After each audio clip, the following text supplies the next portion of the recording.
ஜோதிடத்தின் பரிணாம வளர்ச்சி ஏஎல்பி ஜோதிடம். இதை படிங்க, உங்க வாழ்க்கை உங்க கையில. அனைவருக்கும் வணக்கம்.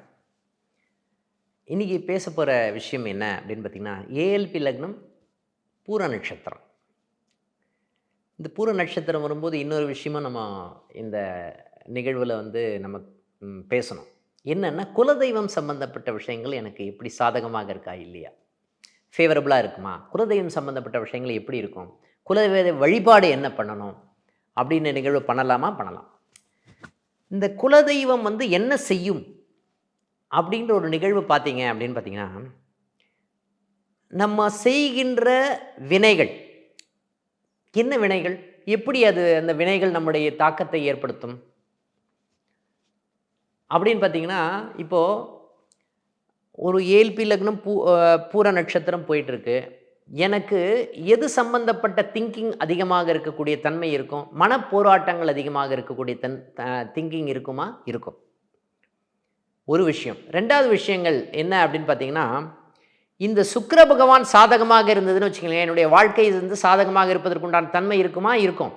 ஆனால் இந்த குலதெய்வம் சம்பந்தப்பட்ட விஷயங்கள் எனக்கு சாதகம் இல்லை அப்படின்னா, ஒரு சின்ன நிகழ்வு சொன்னால் அவங்களுக்கு புரிதல் வரும். எப்படின்னு பார்த்தீங்கன்னா, ஜனனி ஜன்ம சௌக்கியானாம் வர்த்தனி குல சம்பதாம் பதவி பூர்வ புண்ணியானாம் லிக்யதே ஜென்ம பத்திரிகா. அதாவது நாம் பிறக்கின்ற ஒரு நிகழ்வு இருக்கு இல்லையா, நம்ம ஆத்மா இங்கே உடலை எடுத்துக்கொண்டு அம்மாவின் மூலமாக நம்ம பிறக்கிறோம்.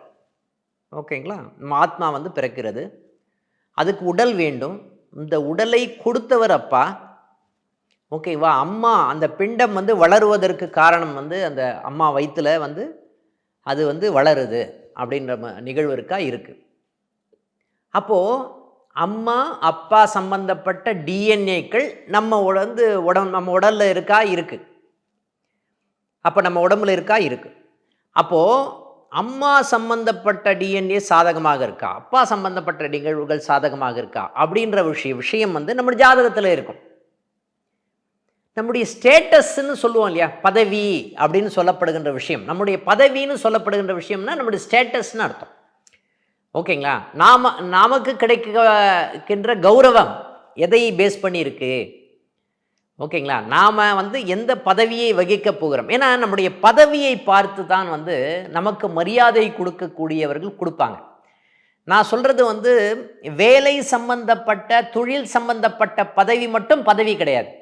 நாம் இருக்கின்ற ஸ்டேட்டஸ் இருக்கு இல்லையா, நம்ம எந்த நிலைமையில் இருக்கோம், அதுதான் பதவி. பூர்வ புண்ணியானம். இந்த பதவி எதை அடிப்படையாக கொண்டது அப்படின்னா, பூர்வ புண்ணியத்தை அடிப்படையாக கொண்டதுன்னு சொல்லலாமா? சொல்லலாம்.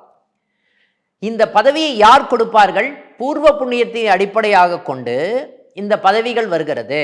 அந்த பூர்வ புண்ணியத்தை கொடுப்பவர்கள் யார் அப்படின்னு கேட்டீங்க அப்படின்னு பார்த்தீங்கன்னா, இந்த பூர்வ புண்ணியத்தை யார் கொடுப்பார்கள்னா நாம தாங்க. இந்த பூர்வ புண்ணியம் அப்படின்ற ஒரு நிகழ்வே எதை அடிப்படையாக கொண்டதுன்னா, நாம் என்ன டெபாசிட் பண்ணிட்டு இருக்கோம், நம்ம என்ன விட்ரா பண்ணுறோம்.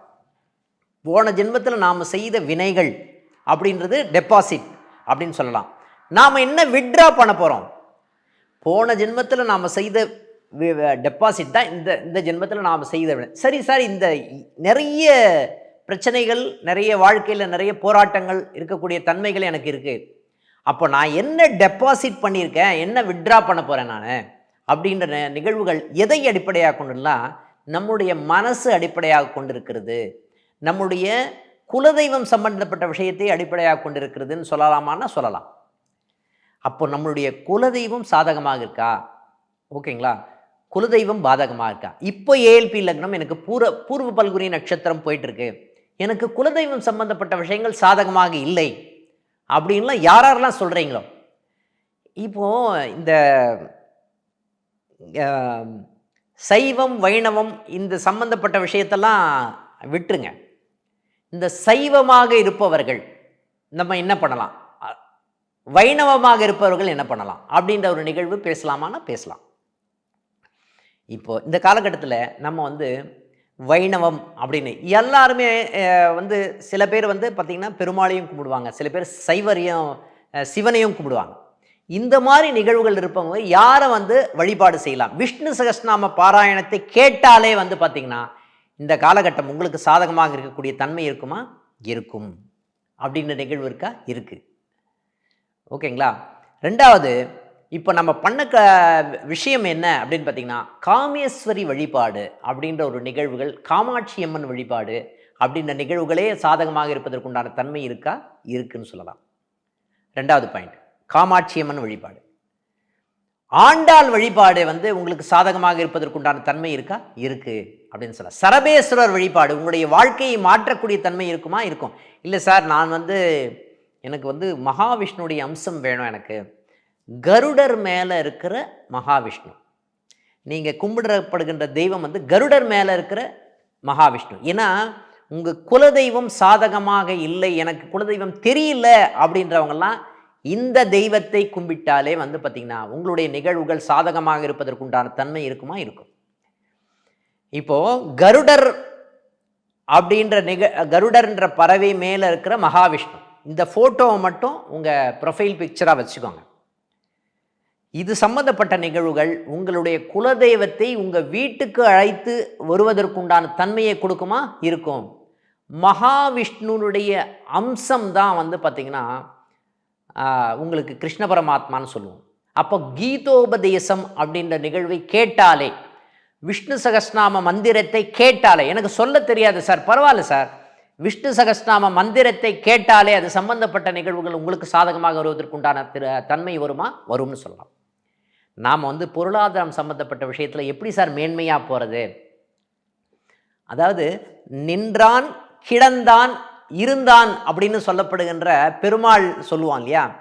கிடந்த பெருமாள் யாரு? கிடந்த பெருமான் அப்படின்னு சொல்லுவாங்க, அரங்கநாதர். ஓகேங்களா? அரங்கன் அப்படின்ற பேருக்கே அர்த்தம் இருக்கா அப்படின்னா இருக்குது. அகார உகார மகாரங்கள்னு சொல்கிறோம் இல்லைங்களா? அந்த அகார உகார மகாரங்களுடைய முதல் பெயரை கொண்டது ரங்கன்னு சொல்கிறதில்ல, அரங்கன்னு சொல்கிறோம். அப்போ ஸ்ரீரங்கத்தில் ஸ்ரீன்னு ஏன் சொல்கிறோம்? மகாலட்சுமியினுடைய அம்சம் அங்கே அதிகமாக இருக்கக்கூடிய தன்மை தான் அந்த ஸ்ரீரங்கம்னு சொல்கிறோம். அந்த தெய்வத்தினுடைய வழிபாடு நம்மளுடைய பொருளாதாரத்தை மேன்மைப்படுத்துமா அப்படின்னா மேன்மைப்படுத்தும். அனந்த பத்மநாப சுவாமி எப்படி இருப்பார்? கிடந்தான்னு சொல்லப்படுகின்ற படுக்கையில் இருப்பாருன்னு சொல்லலாம். இப்போ பொருளாதாரம் சம்பந்தப்பட்ட விஷயங்கள் இந்த காலகட்டத்தில் சாதகமாக இருக்கக்கூடிய தன்மை இருக்குமா? இருக்கும். இப்போ குலதெய்வம் சம்பந்தப்பட்ட விஷயங்கள் எந்த அளவுக்கு பதவி ஸ்டேட்டஸ் சம்பந்தப்பட்ட விஷயத்தையும் நமக்கு கொடுக்கும் அப்படின்ற நிகழ்வை நம்ம பார்த்துக்கணும். நீங்கள் கிருஷ்ணரை மனசில் நினச்சிக்கிட்டு, பெருமாளை மனசில் நினச்சிக்கிட்டு, உலகளந்த பெருமாளை மனசில் நினச்சிக்கிட்டு 2 தீபங்கள், நல்லெண்ணெய் விளக்கு 2 தீபங்களை ஏற்றுங்க. உங்களுடைய வாழ்க்கை சிறப்பாவதற்குண்டான தன்மை இருக்குமா? இருக்கும்.